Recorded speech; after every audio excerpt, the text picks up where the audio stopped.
Yo! What's up mga kadadas? Ayan, panibagong vlog, panibagong araw na naman. Ngayon ay Wednesday at late na tayo. Pupunta tayo ngayon ng syempre pupunta tayo ngayon ng RD Mandaluyong. Yan, Registry of Deeds of Mandaluyong. Dahil itong unit natin ay tapos na.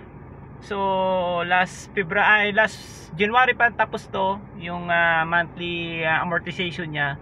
So right now ay pupunta na tayo ngayon ng Mandaluyong, City of Mandaluyong sa Registry of Deeds dahil nakuha na natin yung ating chattel mortgage, yung ating mga paperwork sa BDO kasi na-loan ito sa BDO eh. So samahan nyo ako, sana umabot tayo kasi ngayon ay alauna na. So last time kasi dumaan ako inabutan na ako ng cut-off time, no? So ngayon itatry natin para pag naging successful to at nakabayad tayo ng ating chattel mortgage sa Registry of Deeds para mapadelete na natin to sa LTO, yung kanyang incubird ba? Tama ba yun? Correct me if I'm wrong, di ba? So yun, para matanggal na yung pagka-loan niya kasi ang pagmamayari pa ng papel na to ay si BDO kasi yun ang ating financial asset. Siya yung nag-finance doon sa Suzuki, at the same time siya yung sa kanya pang pagmamayari itong papel. So kailangan nating mapadelete yung ating pagkakautang sa kanya kasi tayo ay tapos na. So yun lang guys, update ko kayo pag nasa Mandaluyong na tayo. At the same time naka-on na rin tong ating apps kasi hindi ko ma-rotate hindi ko ma-rotate siya. Patingin nga, tingnan natin. Ayan, hindi natin siya ma-rotate. So kasi sira pa yung ating GoPro. So vlog lang tayo kung ano yung pwedeng mo-vlog, makapag-upload lang para hindi ma-delete yung account natin sa YouTube, no? 'Yun. So 'yun. Sana maumabot tayo at the same time may makapagbayad tayo ng ating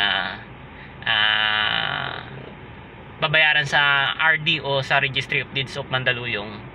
At kung magkano, i-update ko rin kayo. Okay. Para next step natin ay pupunta na tayo ng LTO Muntinlupa kasi doon to naka-registered yung CR niya. Doon natin aayusin. Okay. See you mamaya. Guys, solid ang init dito sa amin ngayon, no? Walang pasok yung mga bata. Nasa heat index yata ngayon nasa 45, 46. Ayan. So stay dehydrated. Ayan. So napakainit. Ayan. Grabe.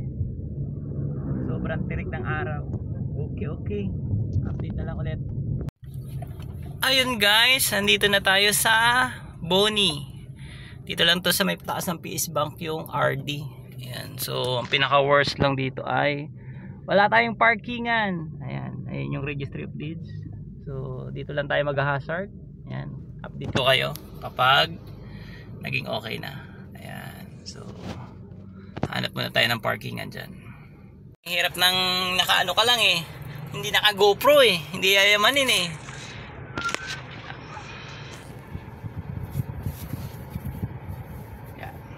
Kap po na tayo. Yo mga kadadas, mga ka-guys, ayan, welcome to my guys again. Ayan, nandito na ulit ako, nagbabalik. Naging successful yung first attempt natin sa ating RD o registration, yung pagbabayad natin ng ating mortgage. Ayan, so ang total ng binayaran natin guys ay 786 pesos. Ayan. Malabo ba? Bahala na kayo. Ang pagpapayment kasi pala ng mortgage fee sa Registry of Deeds ay depende sa unit ng sasakyan mo, depende sa value ng sasakyan.